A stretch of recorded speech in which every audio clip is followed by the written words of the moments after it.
रहीम। अल्लाहुम्मा अर्ज़ुक़ना इल्मन नाफ़िअन वासिअन अमीक़ा। अल्लाह की तौफ़ीक से हमने कल तक ये पढ़ लिया था कि हुरूफ़ शमसी और हुरूफ़ क़मरी। आज हरकत और इअराब में फ़र्क पढ़ेंगे।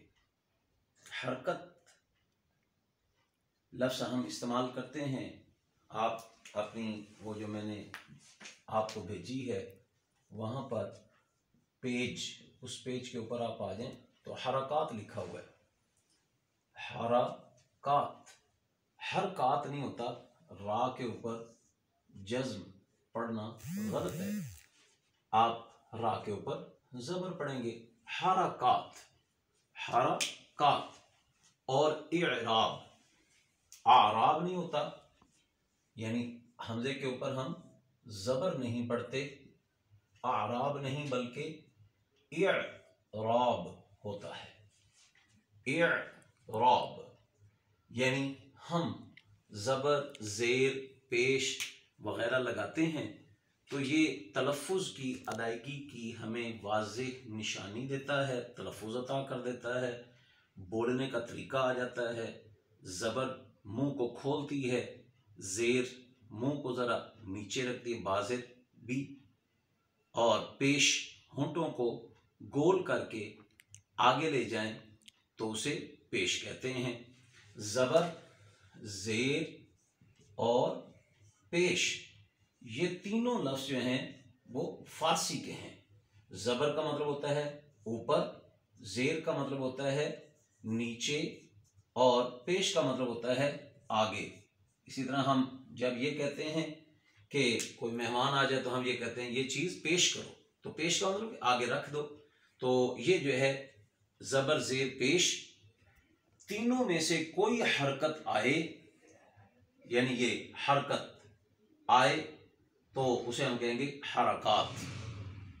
या फिर जो है वो एक ज़बर नहीं दो ज़बरें आ जाती हैं, जैसे हमज़ा दो ज़बर अन, हमज़ा दो ज़बर अन, हमज़ा दो ज़ेर इन, हमज़ा दो पेश उन।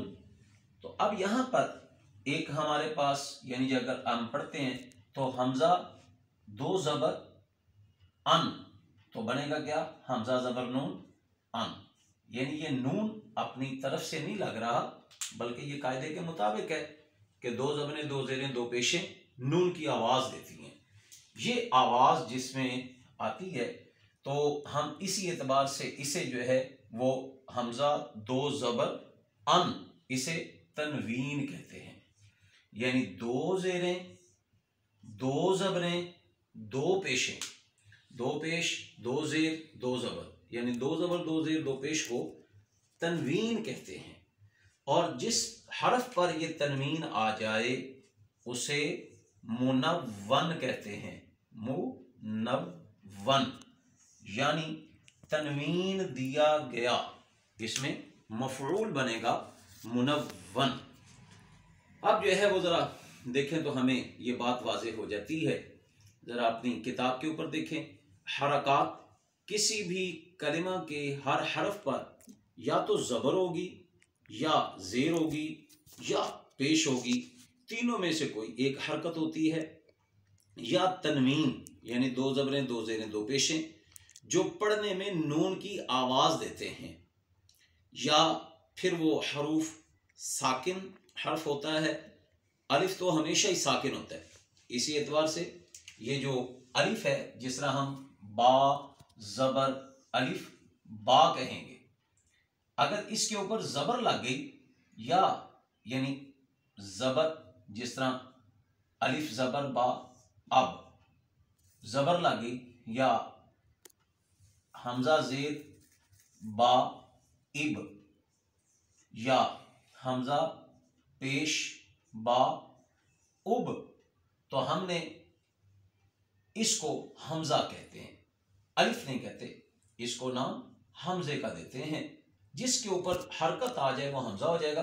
अगर वो खाली रह गया, अब यहाँ पर कोई हरकत हम नहीं लगाते, इसी तरह लफ्ज़ इंसान में देखें तो हमें ये पता चलता है कि इस और इस में फ़र्क आया, ये हमज़ा कहलाएगा और ये जो है इसको हम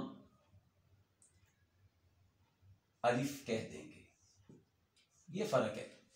इसी एतबार से उलमा जो हैं वो ये कहते हैं कि इन दो को एक ही कबीले में रख कर, चूंकि 29 हुरूफ हैं, 28 हुरूफ रह जाते हैं, इसी एतबार से कि अगर हमजे के यानी अलिफ के ऊपर ज़बर ज़ेर पेश आ गई तो वो हमजा बन जाएगा। इंशाअल्लाह अज़ीज़ इससे आगे फिर बयान किया जाता है।